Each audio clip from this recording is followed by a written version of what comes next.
This happened in 2021 when I was a college senior finishing my last semester. I was living off campus in a 2-bedroom apartment about 15 minutes from school. My old roommate had dropped out mid-year, and I needed to fill the second room fast or risk covering the full rent alone. I put up a listing in a couple of Facebook groups and got a message the next day from a guy named Ian. Said he was 27, working IT remotely, new to the area. He seemed polite, a little awkward in the DMs, but nothing that raised any red flags. He showed up for a tour the next day. Honestly, the guy seemed totally normal. Skinny, kind of pale, soft-spoken. Wore this oversized windbreaker even though it was warm out. Said all the right things. Clean, quiet, no parties, pays rent on time. I figured, whatever, he's probably a nerd. Fine by me. He moved in that weekend. At first, everything was chill. We barely interacted. He stayed in his room most of the time, door closed, always with noise-canceling headphones on when he came out to cook or grab something. No weird smells, no noise complaints, just quiet. Too quiet. It took me about a week to realize something strange. Ian never left. Like never. He didn't drive, he didn't walk anywhere. No delivery guys came for him. I'd go to class at 9 a.m., come home at 5, and his door would be shut. Same as always. But then I started noticing something else. I'd wake up at 2, 3 in the morning to use the bathroom, and I'd hear his keyboard going, like full-on typing. Rapid, non-stop. At first I figured he worked odd hours, but it wasn't just occasionally, it was every night.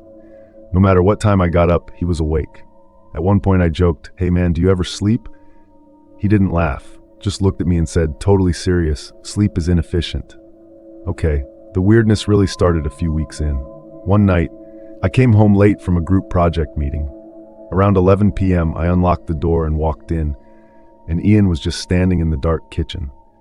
No lights on, just standing there, perfectly still, facing the window. I froze.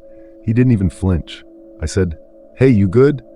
He turned slowly and nodded once, then walked past me, back into his room and closed the door without saying a word. That night, I locked my bedroom door for the first time. Things escalated fast after that. One night, I came out to grab a snack and noticed my cereal had been opened and resealed with a twist tie. I don't use twist ties. I confronted him, and he denied touching it. Okay, fine. But then my toothbrush was wet one night, and I hadn't used it since morning. I started keeping my stuff in my room, including food and hygiene stuff. I bought a mini fridge and a lock for my door. That's when he got weirder. He started knocking on my door at random times. No reason, just soft knocking. Sometimes at 3 or 4 a.m., if I asked what he wanted, he'd just say nothing, just checking. Checking what? Just checking. I reported it to the landlord, but technically he hadn't done anything dangerous, so they couldn't evict him without cause. I started staying out more, sleeping at my girlfriend's, working late at the library. One Friday night, I came home to grab clothes. It was around 10 p.m. I thought Ian was out because the apartment was pitch black and totally silent. As I stepped into the kitchen, I saw something that made my skin crawl. The fridge was open, and inside were a bunch of neatly labeled plastic bags. Each one had a name and a date. My name was on one of them. I didn't open it. I didn't want to know. I just turned around and got the hell out of there. Slept at my girlfriend's that night and came back with my dad the next morning. Ian was gone. His room completely cleared out. No computer, no furniture, nothing. Just a single sticky note on the door. It said, "I got what I needed." We called the police. They didn't find anything illegal. The bags in the fridge were gone. No way to prove anything. To this day, I don't know what he was doing. What was in those bags? Why my name was on one? But the thing that still keeps me up sometimes, in the month and a half he lived there, I never, not once, heard him sleep.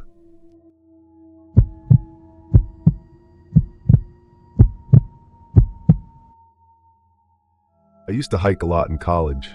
I went to school in Colorado, surrounded by trails and mountain air. It started out as a way to clear my head after long weeks, but over time it became more of a ritual. I'd pack light, hit a trail early in the morning, and just disappear for a day or two. I wasn't careless about it. I always told someone where I'd be, brought maps, backup batteries, the works. There was this one trail I'd been meaning to do for a while. A stretch of forest about 70 miles outside Durango. It was lesser known, kind of tucked between two more popular parks, but I'd seen it mentioned on a forum for more experienced hikers. People said it was beautiful but rugged, isolated. Perfect, I thought. This was late September. The leaves were turning, the air was cool but not cold. I headed out early on a Friday morning. The drive out there was already a little eerie. No cell reception for about the last 45 minutes, and the forest roads were narrow, one lane in some places. I parked at a gravel turnout with an old weathered sign that just said Blue Ridge Trail. The paint was peeling, no one else in sight. I started hiking around 9 a.m. The trail was narrow but clear, tall pine trees, patches of golden aspen. I was maybe 4 or 5 miles in when I passed this weird, rusted-out pickup truck just off the trail. Looked like it had been there for years, the hood missing, the windows busted out. It didn't make sense. There's no way a vehicle could have driven that deep into the woods, no path wide enough. It must have been dragged in before the trail even existed. I took a photo of it because it felt strange. I figured it was just some old abandoned hunting truck. The trail got steeper after that and more remote. I didn't see a single person the entire day. That night, I set up camp in a small clearing near a ridge. It was dead quiet, no owls, no bugs, just the sound of wind moving through the trees. I cooked, ate, zipped up in my sleeping bag around 10. Around 2 a.m., I woke up to crunching, footsteps. Now, animals make noise in the woods all the time, but this was different. Slow, heavy, deliberate, human. I laid completely still, listening.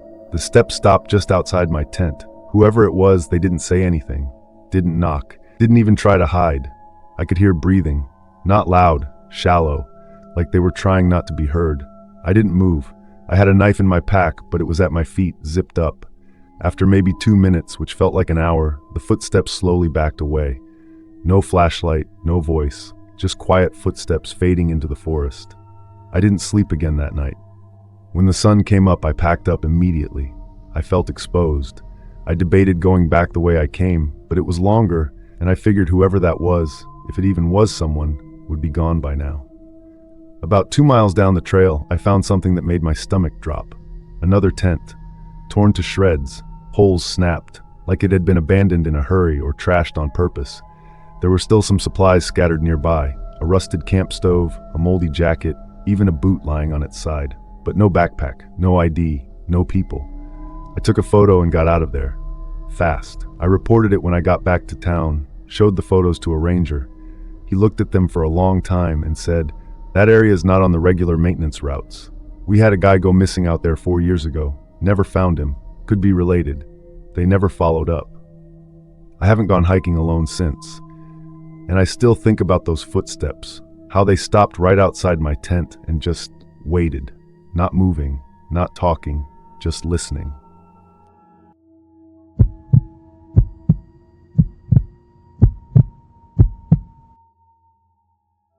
This happened to me about 5 years ago. During the summer, I moved back in with my parents to save up some money.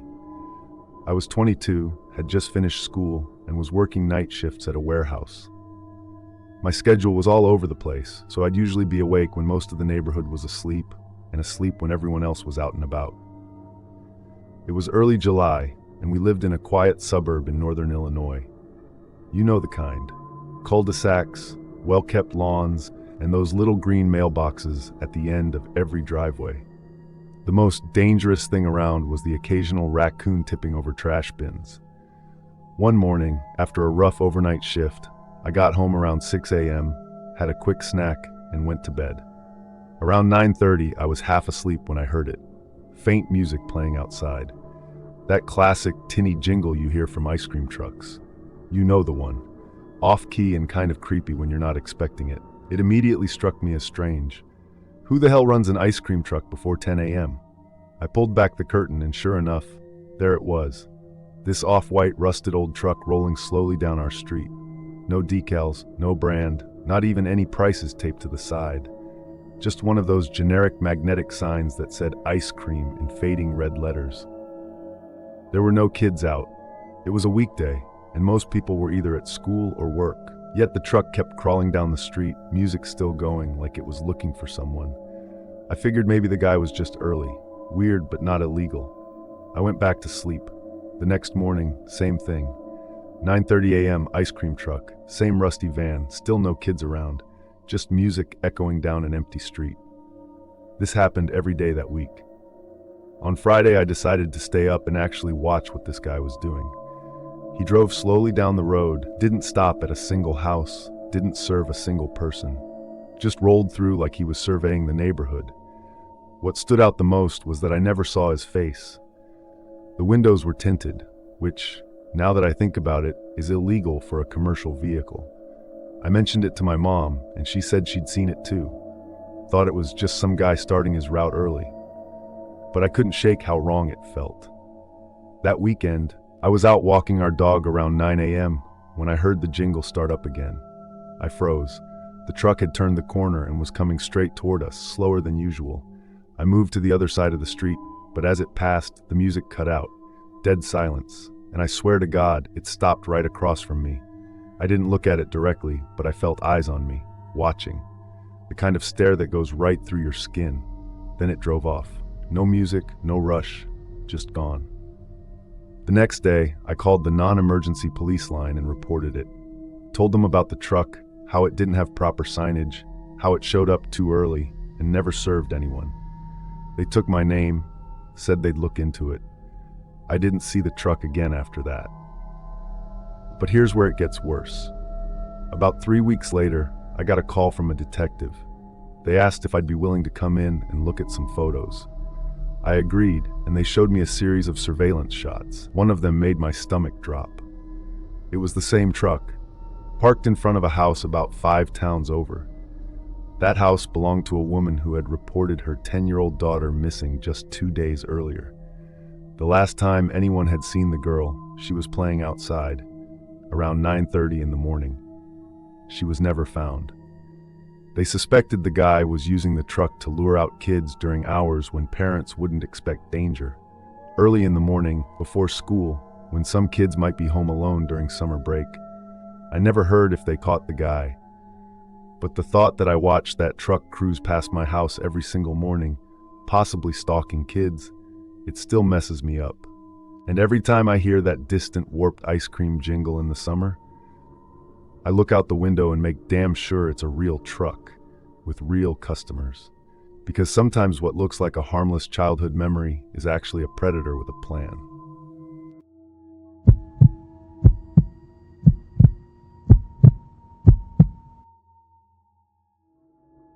This happened in 2019 when I was 26 and had just moved to upstate New York for work. I'd gotten a job at a mid-sized media company that didn't pay great, but it was my foot in the door. The problem was, rent in that area was stupid expensive. I was fresh out of a breakup, broke, and tired of crashing on my cousin's couch. So when I saw a listing for a room in a 3-bedroom apartment, only $450 a month, all utilities included, I jumped on it. The apartment was on the edge of a town called Binghamton. Nothing special, just a college town with a lot of older houses that had been split into apartments. The place was run down but livable.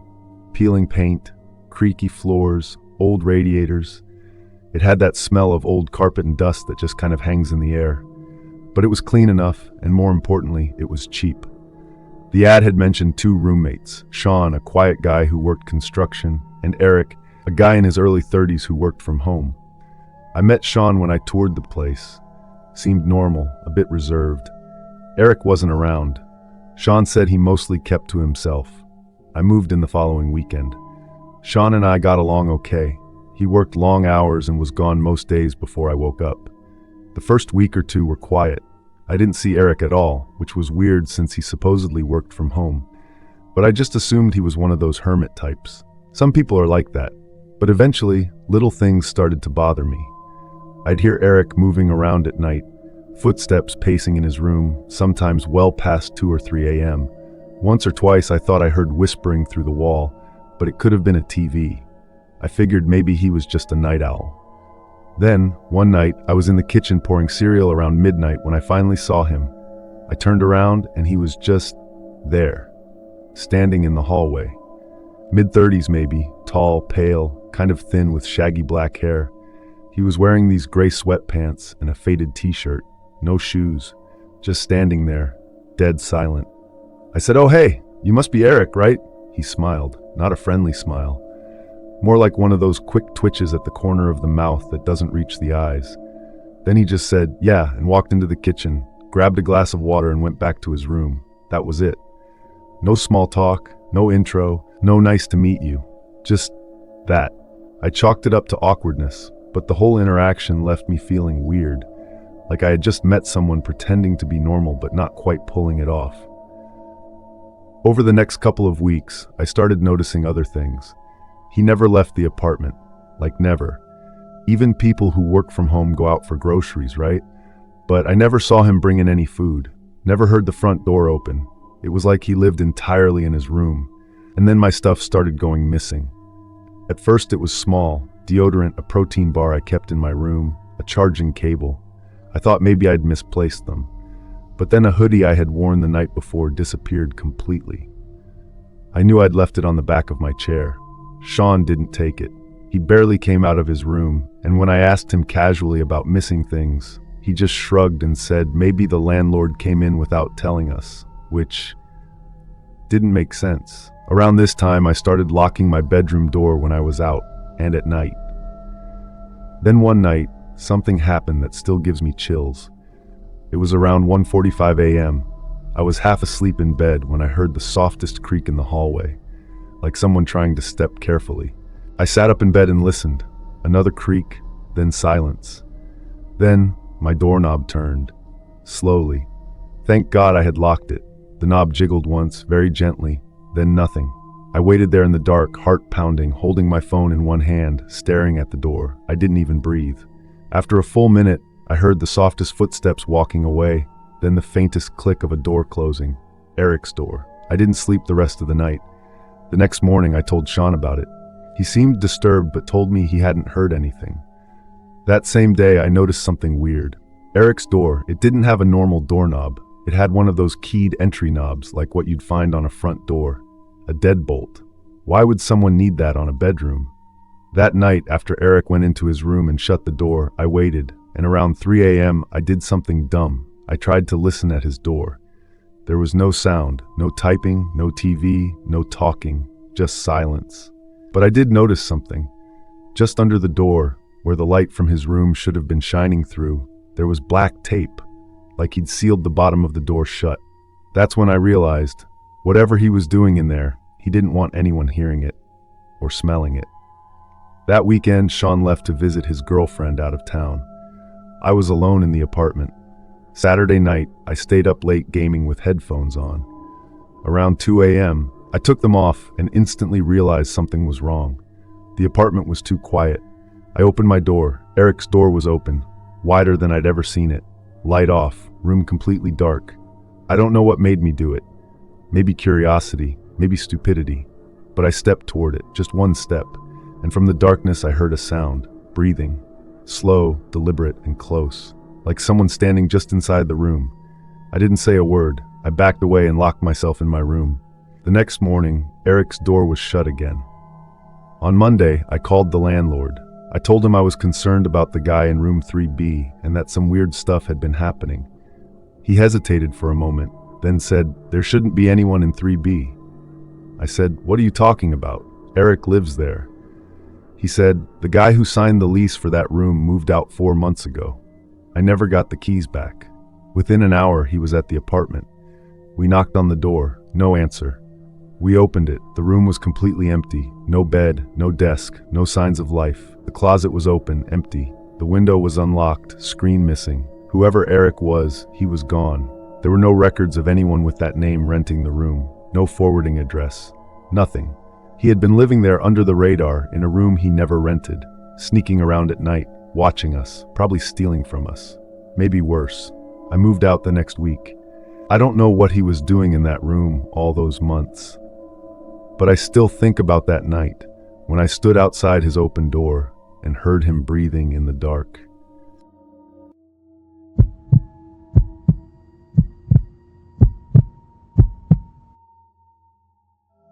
I live in a small, quiet town in northern Illinois. The kind of place where neighbors wave, kids ride their bikes until dusk, and you rarely lock your door. At least, we didn't. Not until this happened. My house backs up to a strip of woods. Nothing too dense, maybe 40 feet of trees between our backyard and a long abandoned bike trail. When I moved in with my wife 2 years ago, we actually thought it was kind of peaceful. Deer would wander through, sometimes even a fox, but otherwise, the area stayed quiet. It started one night in early spring. I was up late working from home. Our office is at the back of the house with a big window that overlooks the yard.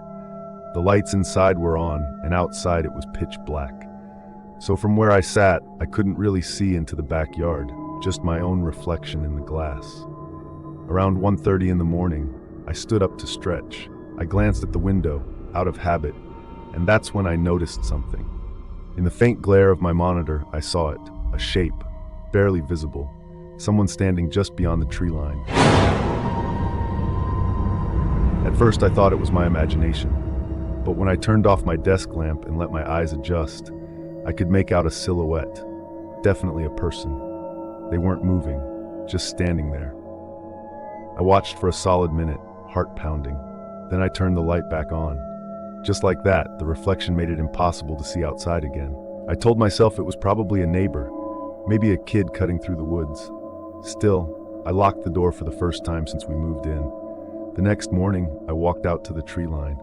There were footprints in the soft dirt, adult-sized, deep, fresh. I brought it up to my wife, but she brushed it off. Probably a hiker, she said. That trail isn't that abandoned. I let it go. For a while, nothing else happened. Until 2 weeks later. It was a Saturday night. My wife was visiting her sister out of town, and I had the house to myself. I grilled a steak, watched a movie, and around midnight, I stepped out back for a smoke. It was cold. Still, the air was quiet, almost too quiet. That's when I heard it. Not a voice, not footsteps. It was a clicking sound, sharp and irregular, like metal tapping against metal. I froze. The sound was coming from the woods. I flicked on the backyard floodlights, and everything went still. No more clicking. Nothing. I stood there for a moment, scanning the trees. Then I saw it. Not a person this time. Something reflective. A glint of light, hanging from one of the lower branches about 10 feet inside the tree line. I grabbed a flashlight and stepped out to it, my gut twisting with every step. It was a trail cam, a brand new one, strapped tightly to the tree, aiming directly at my house, my backyard, my office window. I called the sheriff the next morning. They took the camera as evidence and confirmed it didn't belong to the county or any park ranger. It wasn't for wildlife monitoring. Someone had put it there recently. Someone who had been watching our house. They pulled the footage. The sheriff called me in personally to view it. I won't forget what I saw.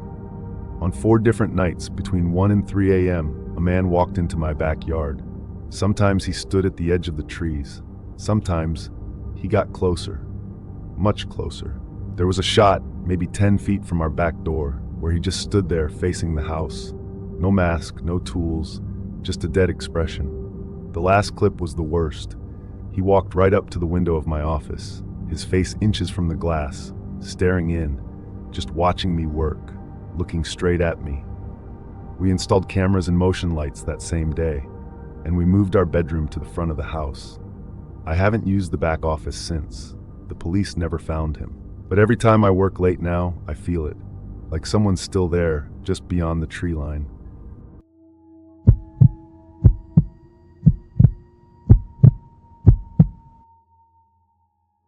I was 14 when this happened. Old enough to know better, but still young enough to get excited when I heard an ice cream truck coming down the street. It was one of those brutally hot days in August. My parents were both at work, and I was home alone, just killing time watching TV. Around 2:30 in the afternoon, I heard the familiar ice cream truck jingle getting louder outside. I grabbed a few dollars off the counter, threw on some flip-flops, and stepped outside. That's when I noticed something weird. The truck wasn't moving. It was parked just past my driveway, engine running, music playing, but no other kids were out. Not a single one. That was odd since our street usually had tons of kids during summer break. Still, I figured I'd just caught him before the rush. I walked up slowly, but as I got closer, I noticed the truck looked off. The decals were faded, like they hadn't been updated in decades. The menu was handwritten in Sharpie on a torn piece of cardboard. There were no pictures. and the window where the driver would normally serve customers was slightly open, but no one was visible inside. I stopped a few feet from the truck. "Hello?" I called out. Nothing. Then slowly the window slid open wider. A man leaned out, but something about him instantly put me on edge. He wasn't smiling, didn't say a word, just stared at me. He looked to be in his 40s, heavy-set, wearing a sweat-stained t-shirt. I remember his eyes, they didn't match his face. Cold, blank, like he wasn't really looking at me, more like through me. He finally spoke in this low, flat voice. "You like popsicles?" I paused. Yeah." He reached behind him out of sight and pulled out a red popsicle. No wrapper, just bare. Like he had just unwrapped it or made it himself. Then he said something that froze me. "You don't gotta pay, it's free. Come on, hop in where it's cooler." He motioned toward the passenger side door. It took a second for it to register. But when it did, every hair on my body stood up. I backed up a few steps, shaking my head. "No thanks," I said quickly. "I'm good." He didn't say anything, just stared at me, still holding that naked popsicle. I turned and started walking, fast, back to my house. I didn't want to run and make it obvious I was panicking, but I kept glancing back. He didn't drive away. The music stopped. The truck was just sitting there, engine rumbling. I got inside, locked the door, and pulled the curtain back just enough to peek. He stayed parked out front for another full minute, then finally drove off, but not down the road. He turned around and went back the way he came, like he hadn't even been serving anyone on the street, just driving, watching. I told my parents when they got home. My dad drove around the neighborhood, didn't see the truck. We reported it to the police the next day, but there wasn't much to go on. I didn't get a license plate. I was too rattled to even remember the full name on the truck, if there even was one. The scariest part? A few weeks later, I overheard my mom on the phone with a neighbor down the block. Apparently, their 8-year-old daughter had told them that the popsicle man asked her to ride with him so he could take her to his special freezer. She had been outside alone. She didn't go with him, but she thought about it. That truck never came back after that. Or maybe it did, just somewhere else. Now, even years later, I don't trust ice cream trucks. Not because of the ice cream, but because some of them aren't there to sell it.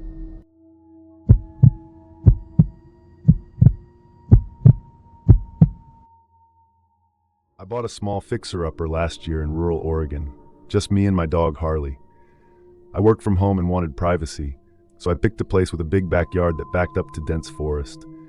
No neighbors for at least half a mile. It was peaceful at first. Quiet mornings, bonfires at night.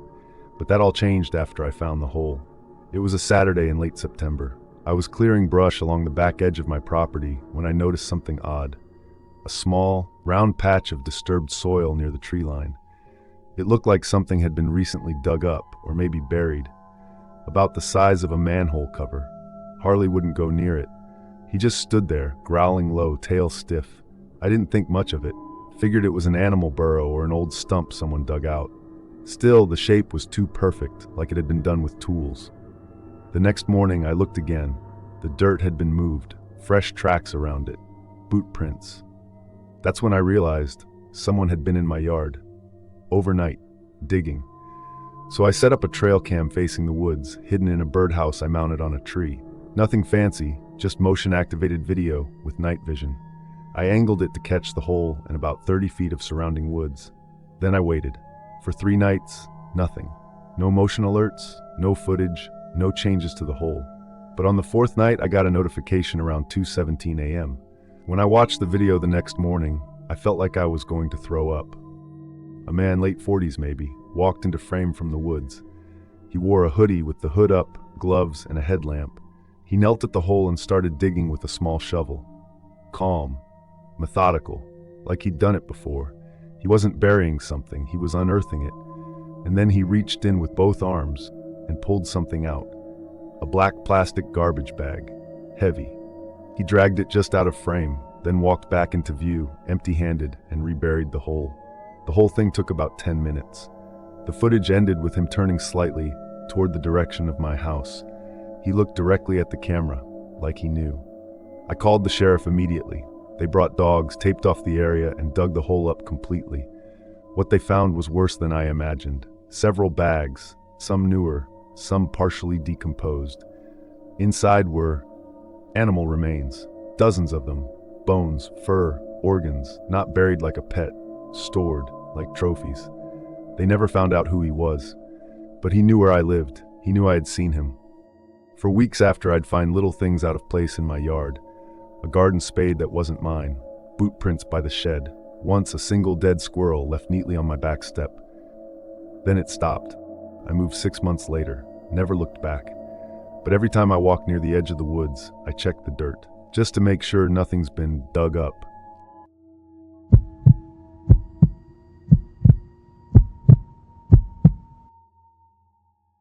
This happened in 2022, after I transferred to a university out of state. I was 25, coming back to finish my degree after taking a couple years off for mental health reasons. Since it was mid-year, and I wasn't exactly flush with cash, I ended up renting a room in a house that already had tenants. The listing was on Facebook Marketplace. Rent was $500, utilities included, and only a 10-minute walk from campus. The landlord didn't live there.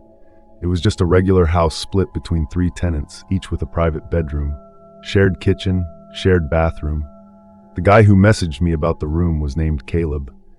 At first, Caleb seemed decent, not super friendly but polite. He met me in person when I came to see the place, mid-30s, glasses, button-up shirt, clean cut. He said he worked nights at a data center and mostly kept to himself. The other tenant, a guy named Jared, wasn't home at the time. I needed somewhere fast, and Caleb was respectful, soft-spoken, and seemed organized. He even had a printed lease agreement. I signed, gave first and last month's rent, and moved in the next week. At first, it was uneventful. Caleb was barely ever around. Jared, on the other hand, I only saw once in passing when he was leaving the house. He was quiet, average-looking, didn't say much. That was the last time I ever saw him. The first weird thing happened about 2 weeks in. I came home from class one afternoon and went to make myself lunch. When I opened the fridge, I saw a sandwich, plastic wrapped, perfectly centered, with a sticky note that said, "For Jared, do not touch." Normal, right? Except Jared hadn't been around in weeks. I hadn't heard his door open. No water running from the shower in the morning, no footsteps, no food deliveries, nothing. His bedroom door stayed closed. But every day or so, there'd be a new sandwich in the fridge, always labeled for him. After a while, curiosity got the better of me. One night, when Caleb was out, I assumed he was working. I went up to Jared's door and knocked. No answer. I pressed my ear against the door. Nothing. Dead silent. I didn't open it. I wasn't trying to invade anyone's privacy, but I started keeping track. I left a piece of masking tape barely visible over the edge of his door. If it moved, I'd know. Days went by. The tape never moved. Yet every 2 or 3 days, a new sandwich showed up. Same white bread, same perfect shape, same sticky note. I finally asked Caleb casually, "Hey, have you seen Jared around lately?" He barely looked up from his phone and said he keeps to himself. That's it, just he keeps to himself. But here's the thing. Caleb's room was right next to Jared's. The walls were thin. If anyone would have known whether Jared was alive or not, it was him. A few nights later, I came home late and noticed something strange. The hallway light upstairs was off, totally dark. But Caleb's door was open slightly, and from the crack, I could see that he had a camera on a tripod pointed directly at Jared's door. No lights, no red blinking indicator, but it was definitely set up to watch the hallway. Or more specifically, Jared's door. I backed away quietly, went into my room, and locked the door. I didn't sleep much that night. The next day, I skipped class and went to the leasing office listed on the lease Caleb gave me. It turned out the lease wasn't real. Not officially. The house wasn't owned by a landlord. It was a private residence still under the name of a man named Jared. Last name matched the note on the sandwiches. I asked if he still lived there. The clerk hesitated. Then she told me Jared was reported missing 3 months ago. No activity on his phone. Car still in the driveway. Police had done a welfare check, but didn't find anything. That night, I didn't go home. I called the cops. They went to the house. Broke into Jared's locked room. He wasn't in there, but it wasn't empty either. Inside, they found Jared's clothes still folded, bed made. But the strange part? On the wall opposite the bed was a mirror. Behind it, hidden in the wall cavity, was a small camera, wired, live. The feed was going to a hard drive in Caleb's room. They arrested Caleb that night. The footage went back at least 4 months. Some of it was just Jared sleeping. Other clips showed Caleb going into Jared's room while he was gone, looking through his drawers, standing over his bed for long periods. Then, the footage just stopped. No signs of Jared leaving. He hasn't been found to this day. Caleb's currently awaiting trial for stalking, unlawful surveillance, and possible foul play. They still don't know exactly what happened. All I know is I lived in that house for 3 weeks. And every morning, I opened the fridge, saw that sandwich labeled for Jared, and never thought to ask why it was still there.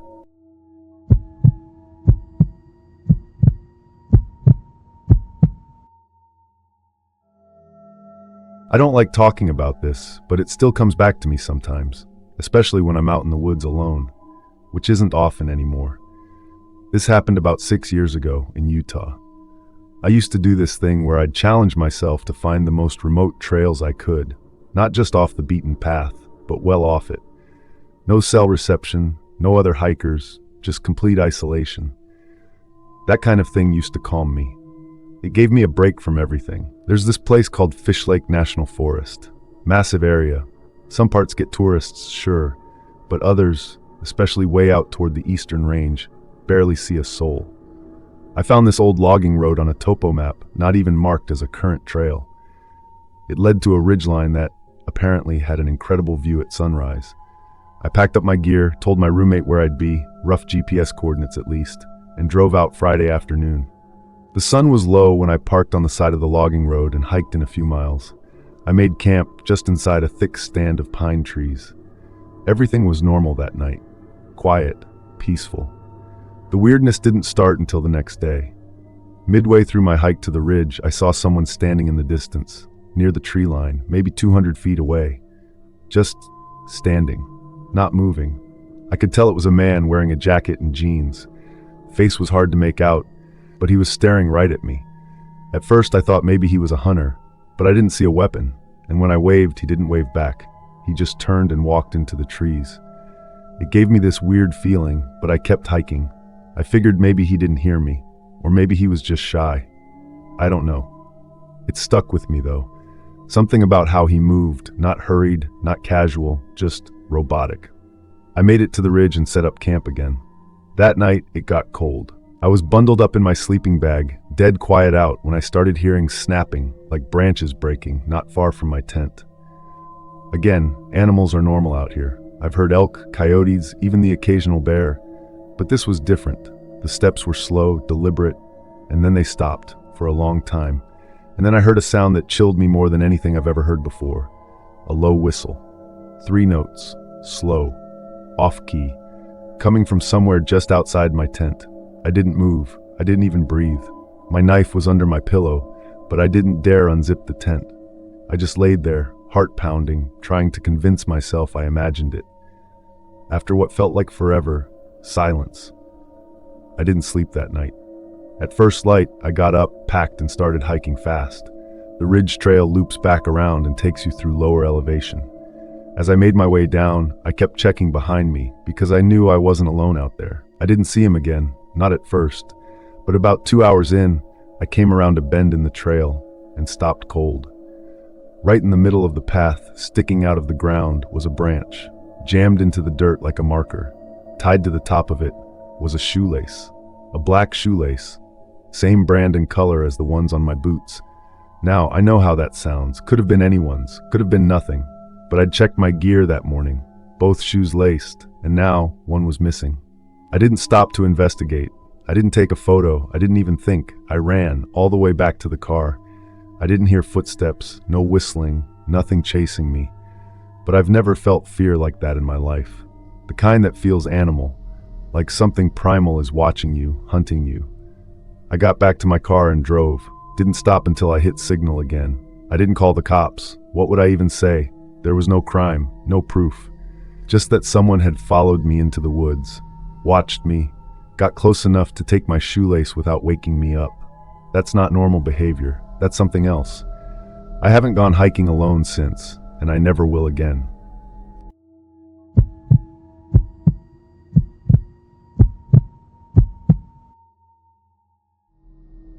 I used to do a lot of hiking solo, mostly up in the Sierra Nevada range, long weekends where I just disconnect. It wasn't about pushing my limits or going ultra light or anything. I just liked the silence. The reset. This happened in 2021, late spring. Snow was mostly melted up top, so I planned a 2-night loop through an area called Desolation Wilderness. It's beautiful, but remote. No roads, no phone signal. If something happens out there, you're on your own. Day 1 was smooth. I started around 7 a.m., made it about 10 miles in, found a spot near a lake, and set up camp. I saw a few people on the way in, couples, some older guys with fly rods, but by the time I got to camp, I was alone. Or so I thought. Around sunset, I'm sitting on a rock eating dinner when I notice movement about 100 yards back, near the trees. Just a shape at first. I squinted, thinking maybe it was a deer. But then it stepped forward, and it was a guy, alone, just standing there. He wasn't on the trail, he wasn't carrying a pack, just a dark hoodie, cargo pants, and what looked like hiking boots. I raised a hand, just kind of a casual wave, no reaction. He didn't wave back, didn't move, just stared. I called out, "You good, man?" Still nothing. He turned and walked back into the trees. Not hurried, not lost looking, just walked off. Now I've run into weird people in the back country before, but something about this guy stuck with me. He had no gear, no water, no flashlight. It was already getting dark, and there was no reason for him to be out there, unless he'd hiked miles and just to stand in the woods and watch someone. I barely slept that night.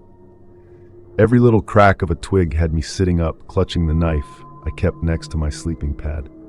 Next morning, I packed up fast and got back on the trail. I figured if he was some random hiker, I'd pass his camp or run into him again. But I didn't. What I did find, about an hour later, was a small clearing just off the trail, not obvious unless you were really looking. In the middle of it were the remains of a fire pit, still warm, and shoe prints, deep ones. The same boot tread I'd seen on the guy.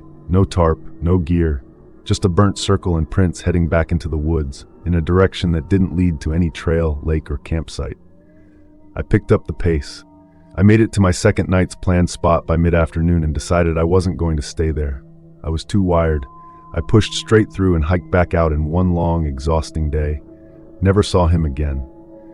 But that image, a guy alone, deep in the woods, no pack, no expression, just standing there watching, it's burned into my memory. He wasn't lost, he wasn't a hiker. He was out there on purpose, and whatever he was doing, I wasn't supposed to see it.